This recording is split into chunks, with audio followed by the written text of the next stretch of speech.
পার্শ্ববর্তী যারা আমার করে হামলা করতে চায় ওরা চাইয়ে দেখবে আর বলবে, ওরে বাপরে বাপ, যে দেশের বুড়ার এত তেজ, জওয়ানের কি অবস্থা। বাইরে যাস না, এইসব দেশে যাওয়া ঠিক না। হযরতে মাহমুদুল হাসান দেওবন্দি রহমতুল্লাহ আলাইহির ইতিহাস মানে পড়লো। উনি ছোট্টখাট্টো ছিলেন, ঠিক না, ছোট্টখাট্টো, কিন্তু জ্ঞানের গোলা বারুদ উনি। খ্রিস্টানদের সাথে উনি ধর্ম নিয়ে তর্ক বহস করতেন, ওদেরকে পরাস্ত করে দিতেন। তো ওনার কৌশল ছিল কি, ওনার এক ছাত্র ছিল এই মোটা, একেবারে আপনার 6.5 ফুট লম্বা, এই মাথা, হাফিজ ভুঁইয়ার মতো। আমাদের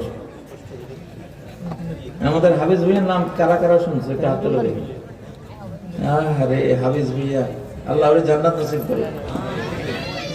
আমার চাচা গল্প করতো, হাফিজ ভুঁইয়ার একটা হাত আমাদের গোটা বডি সমান এরকম মোটা ছিল। তা হাত, আমাদের বডিটা যত মোটা, একটা হাত এত মোটা ছিল।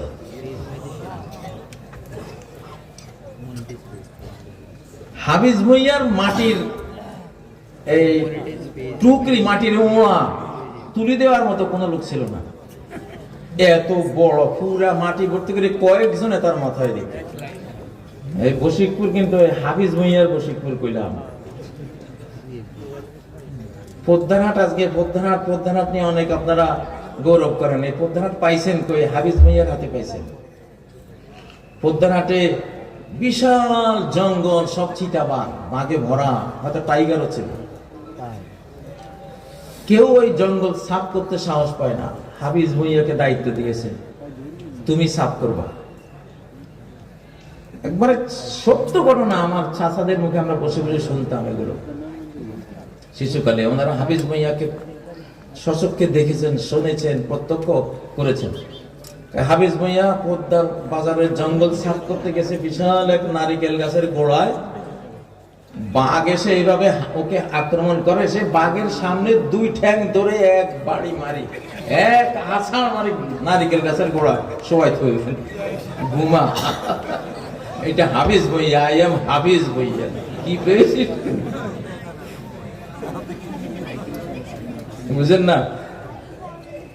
পরে বিকেল নাগাদ দেখতেছে যে 6টা বাঘ মেরে ওখানে স্তূপ করে রাখছে হাফিজ ভুঁইয়া। আরে তোকে বুড়া, আপনি উঠেন না কেন? আপনি তো বিদ্যান তো। হাফিজ ভুঁইয়া জিন্দাবাদ। দেন লিল্লাহি তাকবীর, আল্লাহু আকবার, লিল্লাহি তাকবীর, আল্লাহু আকবার। আল কোরআনের আলো জোরে করে দাও, আল হাদিসের আলো জোরে করে দাও।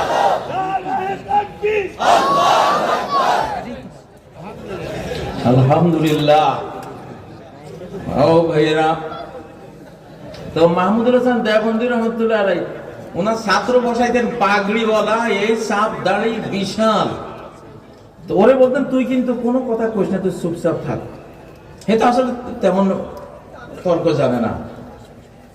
আবা কাবা পড়াইয়া দেখা যায় কিরকম, মনে হয় যেন মহারাজ বসে দিছে। আর হুজুর তো ছোট্টখাট্ট। হুজুরে যখন বয়ান শুরু করছে, এক একটা বয়ান গোলা বারুদের মতো হুজুর দিচ্ছে। খ্রিস্টান মিশনারিরে কয় কি কয়, ये छोटा मौलवी इतना तेज है, ना जाने वो बड़ा मौलवी क्या क़यामत बर्पा कर देगा। ये ছোট হুজুরের এই অবস্থা, এই বড়টা শুরু করলে কি কিয়ামতটা হবে আজ এখানে। বাইরে দরকার নেই, সব ये बात सही है। হ্যাঁ, বিলকুল সহি है। এটা তো ইতিহাস, এটা কোনো হেয়ালি কথা না, বাস্তব কৌশল। এটা কি নিতে হবে? কৌশল নিতে হবে আমাদেরকে। তো হাফিজ ভুঁইয়ার কথা বসে করে, হাফিজ ভুঁইয়া, এই জন্য এখন বুড়া দিয়ে আমরা মিছিল করব, বুড়া দিয়ে স্লোগান দেওয়াবো। উপদেশটা বসাইছি সব বুড়া, আলহামদুলিল্লাহ। ওরা ভাবতেছে রে, জওয়ানগুলি তো এখনো শুরু করে নাই। বুড়ারাই এত বাড়তেছে, যখন আরো শক্তিশালীরা আসবে তারা জানে কি করবে। এটা হেকমা। এটা কি হাফিজ ভুঁইয়া? হাফিজ ভুঁইয়ার অনেক কাহিনী। আস্ত নারিকেল গাছ কাঁধে নিয়ে চলে যেত। আমার চাচারা বলতো মারামারি লাগলে সে একটা লম্বা বাঁশ কোমরে কাঁপতো, বেঁধে যে দুই পক্ষ মারামারি করতেছে এই বাঁশ লয় দৌড় দিত এদিকে, দোনো পক্ষরে বাঁশের নিচে ডলি চলে। কিসের মারামারি? মারামারি যদি তাবলিগ জামাতে এই মারামারিটা ওনার আমলে হইতো, হাফিজ ভুঁইয়ার বাঁশের ডলায় সব মারামারি ঠান্ডা হয়ে যেত। ভাই আমাদের এরকম হাফিজ ভুঁইয়ার দরকার আছে না নাই? চাই ওরকম তাগড়া হাফিজ ভুঁইয়াদের দরকার বাংলাদেশের জন্য। ও ভাইয়েরা, হাফিজ ভুঁইয়ারা আল্লাহ মাফ করে দেন। বশিকুরের রত্ন আমার বাড়ির লগেই তো বাড়ি। তা হাফিজ ভুঁইয়া ওনার যখন একবারে বয়স শেষ, চোখ দর দিয়া পড়ে গেছে, দেখতে হলে এই ব্রু তুলে তারপরে দেখা লাগতো। বিশাল এক গাছের গোড়া, ঢেকির লোড বাড়াবে ওটা পুকুরে। 6 জন তার বদিল্লা নিছে, বদিল্লাদেরকে কামলাদেরকে বলছে তোরা গোসল করার সময় আমার এই গোড়াটা তুলে দিস, এটা কাজে লাগাবো। 6 জনে চাইছে, পারে না। বুড়া দেখে টেকে কয় কি আচ্ছা থাক, বুঝছি তোরা পারতি না, তো আমি গোসলের সময় তুলি তো মনে। ওরাকে বুড়া মনে করছে তোমার আগে সেই দিন আছে, ওরা তামাশা দেখার জন্য বসে আছে। বুড়ার বাঁশ একটা নিয়ে এটাকে কিনারে আয়না 2টা হাত মেলছে, কয় জানো কেরানের মতো, ঠিকই ওই দিকে এমন লইয়া ফুটবলের মতো মেলা মারছে। বশিকপুরে খালি আলেমের গল্প শুনছে, হাফিজ ভুঁইয়ার গল্প আজকে কইলাম। আল্লাহু আকবার। ও ভাইরা, وَأَتَاهُمُ الْعَذَابُ مِنْ حَيْثُ لَا يَشْعُرُونَ। শাস্তি আল্লাহ দিতে পারেন কিনা? পারেন কিনা? নতুন নতুন ভেরিয়েশন, এমন ভাবে শাস্তি আসবে কল্পনাও কেউ করতে পারবে না। আমার বাংলাদেশ নিয়ে বহু ষড়যন্ত্র হচ্ছে, সচিবালয়ে আগুন, রাস্তাঘাটে মারামারি, তাই না? বাইরে থেকে হুমকি ধমকি অনেক কিছু হচ্ছে।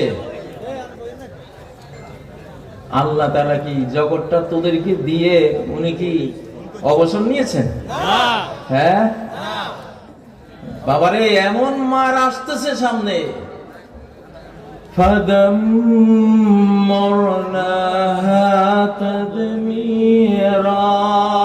এমন আকাশের মার সামনে আসতেছে, তওবা করো তাড়াতাড়ি, ঠিক হয়ে যাও তাড়াতাড়ি।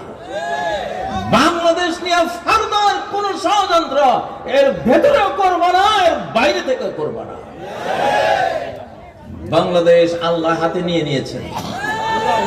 5ই আগস্ট এটা কোনো মানুষের কাজ ছিল না, এটা স্রষ্টার কাজ ছিল, এটা আল্লাহর কাজ ছিল, এটা সর্বশক্তিমানের কাজ ছিল, ঠিক নাকি? মাকড়ের আসে হস্তি যে বাঁধে, পাথর ভাষায় জলে, সে আল্লাহ চাইলে মাকড়সার আশের মধ্যে হাতি বেঁধে ফেলতে পারেন, ঠিক না?